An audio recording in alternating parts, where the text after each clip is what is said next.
Kabar duka menyelimuti Kabupaten Muba. Direktur RSUD Sekayu Dr. Makson Parulian Purba MARS berpulang, Kamis tanggal 9 Juni tahun 2022 malam. Tak pelak kabar duka ini membuat organisasi perangkat daerah dan masyarakat di lingkungan Kabupaten Muba terkhusus di RSUD Sekayu merasa kehilangan.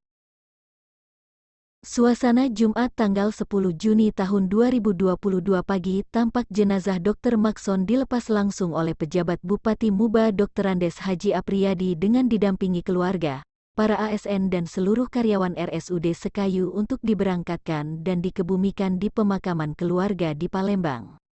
Dengan haru pejabat Bupati menyampaikan ucapan terima kasih atas kehadiran para birokrat ASN Pemkab Muba dan karyawan RSUD yang ikut hadir untuk melepas jenazah dan mendoakan almarhum serta keluarga. Jenazah almarhum Dr. Makson Parulian Purba dilepas dengan upacara kedinasan dan selanjutnya akan dimakamkan di pemakaman keluarga.